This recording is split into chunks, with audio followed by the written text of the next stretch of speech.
peristiwa pembunuhan 6 orang pendemo Bawaslu 21-22 Mei 2019, pembantaian 6 laskar pengawal HRS, hingga kasus Kanjuruhan yang menewaskan lebih dari 300 orang rakyat Indonesia adalah pengabaian kemanusiaan dan bahkan bisa disebut sebagai rekayasa dan kejahatan politik.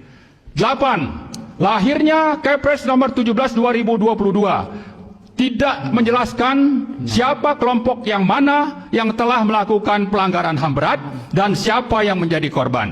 Maka dalam kasus 1965 dengan mudah umat Islam dan TNI diposisikan sebagai tertuduh, sementara PKI dibela sebagai korban dan akan mendapatkan ganti kerugian.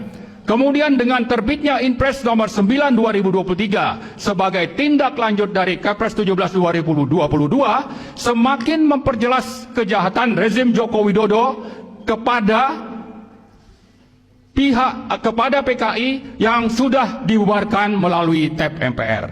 Nah, yang terakhir 9, umat Islam dijadikan target pelumpuhan melalui stigmatisasi teroris, radikal, intoleran, bahkan politik identitas.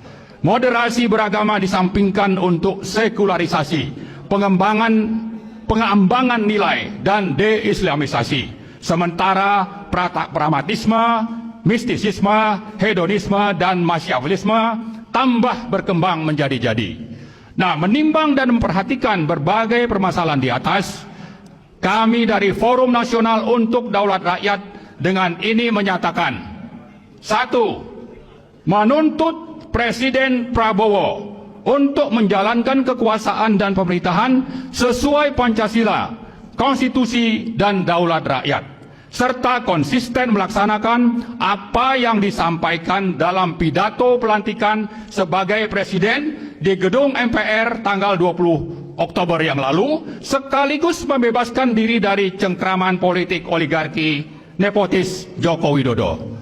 Kedua, menuntut DPR, DPD, dan MPR menjalankan kewenangan sesuai Undang-Undang Dasar 1945 untuk segera memproses pemakzulan Wakil Presiden Gibran Rakabuming Raka karena telah tidak memenuhi syarat sebagai Wakil Presiden. Ketiga, menuntut Presiden Prabowo memproses hukum para konglomerat hitam yang telah bekerja sama mendukung rezim oligarki Joko Widodo yang menjadi penyebab kesengsaraan dan kerugian negara, kesengsaraan rakyat dan kerugian negara. Keempat, mengajak seluruh komponen rakyat untuk menuntut agar berbagai kejahatan dan pelanggaran hukum yang telah dilakukan oleh mantan Presiden Joko Widodo diproses di pengadilan. Demikian pernyataan sikap dan tuntutan ini dibuat dan disampaikan sebagai wujud pertanggungjawaban bersama dalam rangka menegakkan daulat dan amanat rakyat berdasarkan Pancasila dan Undang-Undang Dasar 1945. Terima kasih. Assalamualaikum warahmatullahi wabarakatuh. Merdeka! Merdeka! Merdeka! Adili Jokowi. Maksudkan Gibran. Sekali lagi, adili Jokowi. Maksudkan Gibran. Terima kasih. Assalamualaikum warahmatullahi wabarakatuh. Waalaikumsalam warahmatullahi wabarakatuh.